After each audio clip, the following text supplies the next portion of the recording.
আপসোনা রান্নাঘরে আপনাদের স্বাগতম। চলে এসেছি আরও একটি নতুন রেসিপি নিয়ে, চালের আটার রুটি।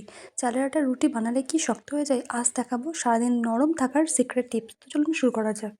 আমাদের আজকের রেসিপির জন্য লাগছে চালের আটা শুকনো 2 কাপ, জল 2 কাপ, জল আটা অনুযায়ী কম বেশি হতে পারে, লবণ স্বাদমতো, সয়াবিন তেল 1 চা চামচ।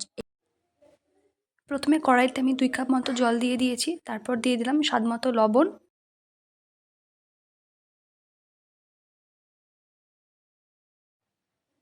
এরপর দিয়ে দেবো সয়াবিন তেল।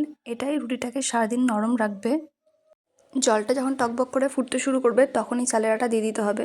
তো টকবক করে জল ফুটছে, এখন আমি দিয়ে দিলাম চালের আটা। আটা দেওয়ার সাথে সাথেই নাড়বেন না, গ্যাসের ফ্লেম কমিয়ে ঢাকনা দিয়ে 2 মিনিট অপেক্ষা করুন। এরপর একটি খুন্তি দিয়ে খুব ভালো করে নেড়ে মিশিয়ে নিন। জলের পরিমাণ ঠিক থাকলে দেখবেন আটা একদম দলা পাকিয়ে এসেছে। দেখুন আটাটা একদম দলা পাকিয়ে গেছে।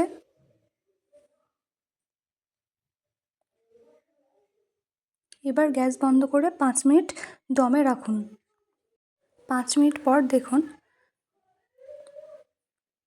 আমার খুমিরটা খুব ভালোভাবে হয়ে গেছে, তার জন্য হাতে চ্যাটচ্যাট করে লাগছে না।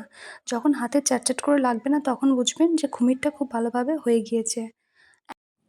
এবার খুমির গরম থাকতে হাত দিয়ে ভালো করে ময়ান দিন যতক্ষণ না ডোটা একদম মসৃণ হচ্ছে।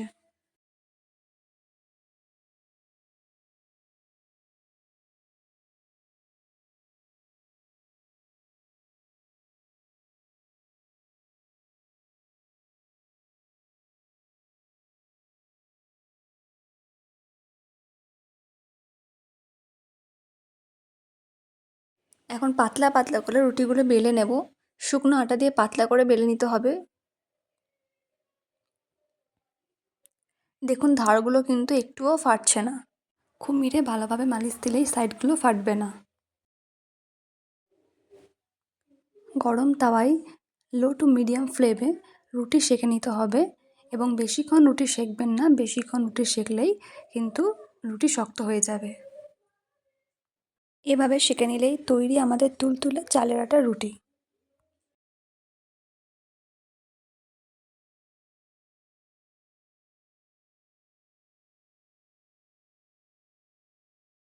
মাংসের ঝোল বা সুজির ফিরনির সাথে জাস্ট জমে যাবে এই চালের আটার রুটি। রেসিপিটি ভালো লাগলে শেয়ার করুন। ধন্যবাদ।